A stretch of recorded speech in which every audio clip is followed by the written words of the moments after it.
Good morning, everybody. My name is David Lovell, and on behalf of Grand Rapids Community College, I am very pleased to have you all here today to join us as we accept the honor of being selected as a participant in Michigan's Hunger-Free Campus Pilot Program. As Grand Rapids Community College's Interim Dean of Students, coordinator for our GRCC Cares network, and a member of our Hunger-Free Task Force, this opportunity is near and dear to me, our task force members, and our campus community. Today is a great day for GRCC, and I'm so happy to be able to share this with you today.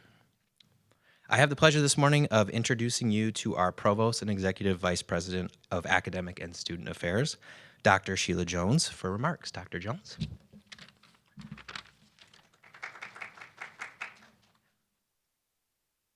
Thank you, David.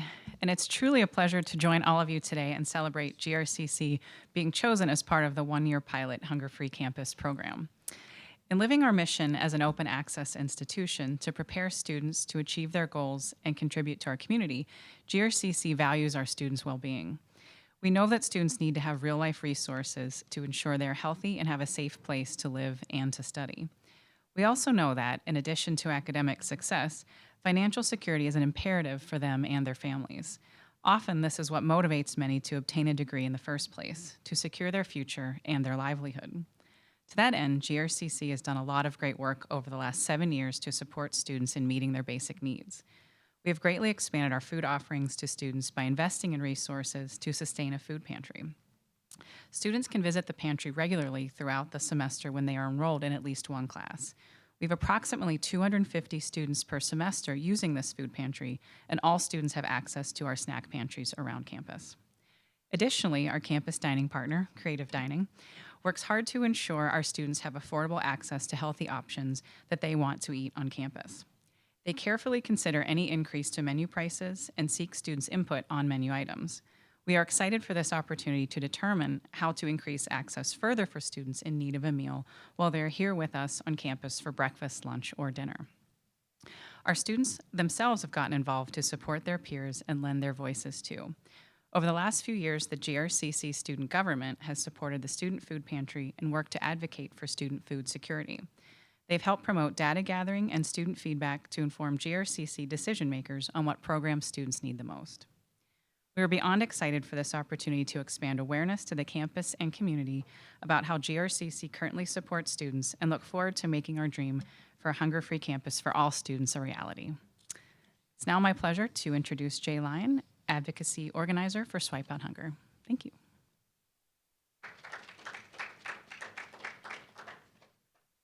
Thank you, Dr. Jones, and thank you to Grand Rapids Community College for having me here.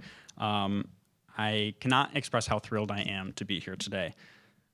This moment has been a very long time coming for a lot of people, but especially for myself. This movement started about 2 years ago in 2022 when I was an undergraduate student at Michigan State University.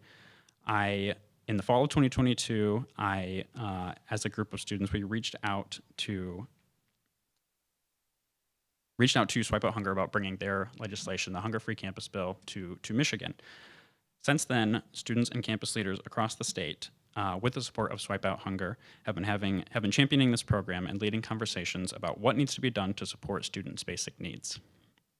With my role in the movement, I've had the opportunity to talk to students, basic needs staff, and community leaders from across the state. And with every conversation that I have, it becomes more obvious to me how essential it is that we offer support to our campuses and to our students. If a student does not have consistent access to food, and if a campus is not able to offer the resources necessary to meet that student's basic needs, then that student will face immense barriers to success. I know that from my own experience, and I know that from talking to students all over who face unique challenges to meeting their basic needs. Student food insecurity is such a difficult problem to tackle because there is such a huge diversity between students and between the needs of our campuses. The solutions that will help to address the problem at a Big Ten four-year university are not the same solutions that will help at a community college. And the solutions that will help address the problem for one student are not the same that will fix the problem for all students. On-campus students, off-campus students, traditional and non-traditional students, international students, student parents, and so on, all face different obstacles to meeting their basic needs, and they need different resources to ensure that their needs are being met. We know that there is no one-size-fits-all to student hunger, fits-all solution to addressing student hunger, which is not what the Hunger Free Campus Bill offers. The Hunger Free Campus program is made to be flexible, and it puts the trust into our campuses and our students that they know what the barriers are on their campus. It provides our campuses with the resources that they need to meet the needs of their students and allows them to develop the solutions that will be most effective for their campus. I graduated from Michigan State this past spring, but I've had the privilege of continuing to work at Swipe Out Hunger, and I have continued to work alongside wonderful people like Representative Glanville and the team here at Grand Rapids Community College, who've been working hard alongside students to get this program in place. We're very excited to see what Grand Rapids Community College is able to do with their funding and to be able to use their experience and the impact that this program has on their campus to continue to push for this type of support for campuses all across the state. With that, I'm very happy to introduce our next speaker, Representative Glanville, who has been a champion for this movement from the start and someone who we would not be here today without.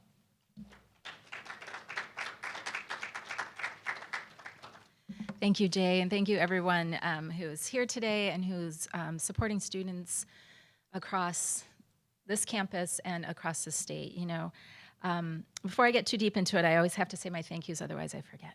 So first and foremost, I really want to thank my colleagues who are not here today, but getting something into the budget through the budget process, as Jay has learned, is quite a task. And I am pleased to have had support from my colleagues here in the Kent County area to make this happen. So we wouldn't be here today without their support and advocacy. So I want to be sure to thank them as well for their work to make sure that we made it all the way through the budget process. In particular, State Representative Will Snyder, who heads up the budget that this particular program falls under. So it was he had a lot to do with getting us these pilots in place, so I really appreciate his work. With that said, the MyLeap budget, which is the Michigan, Lifelong Education Advancement and Potential. New department. And so the MyLeap budget this year, which Representative Snyder oversees, had a $500,000 appropriation in there that will be divided evenly amongst Michigan State, Northern Michigan, GRCC, and Macomb Community College. And the thought behind that was we wanted to hit all the different, as Jay mentioned, the different types of students and schools, you know, throughout the state, urban community college, rural, four-year, you know, and these different places in a school like Michigan State. So being able to allocate some money to each of those so that we can look at their programming and see how they spend the money, what are things that work, what don't work, what are the challenges, and things like that. I'm proud as the chair of the higher ed committee in the House that we were able to also pass, while we're working on that, a bill, of a policy bill that kind of defines what is a hunger-free campus. It is not enough to have a pantry. You need to have some specific programming in place. You need to have a mentor on staff who is willing to continue the work and to bring students in annually and things like that. So this is already programs that exist in these schools that were named. And this money is then designed to help them move that program forward in whatever way they deem necessary. A great example that we heard about was many schools have non-perishable items in their pantries, canned foods, and we heard about the snack pantries and things like that. Which is nice, but if you have a true need for food, you know, a can of beans, you know, that's helpful. But we're looking at like meals and more well-rounded nutrition, which I'm happy to hear the creative dining program will be assisting with, because that is one of the barriers. If you are on food assistance, if you have SNAP benefits, you can't use that on the hot meals that are typically prepared at a college campus. If you're in a food court, you know, you can't use your SNAP benefits at the Panda Express and the Starbucks. So students really, when they're coming in, especially in a night class, you know, they need a dinner. And it can be very difficult to access food of that type. So looking where schools will be able to fill in those gaps and serve the needs of the students with a little bit more autonomy over what they're doing and more resources. So I'm hopeful that this will continue after the pilot program by having it in the budget this year, that we will be able to, we've carved out a space for it, and that we will begin to continue to support this programming. Policy bill that goes alongside it to identify what schools are hunger-free. Like I said, it has a list of criteria, and that is so that any school who is offering services can then achieve those goals. And even without state support, financial support, they can advertise themselves as a hunger-free campus. So students who are looking for a campus that is going to serve their needs and is going to welcome all their students, they can see that this is a school that cares about this and is making the effort. So that will be a benefit to students and schools, just to have that guideline in place, that we all know what that means.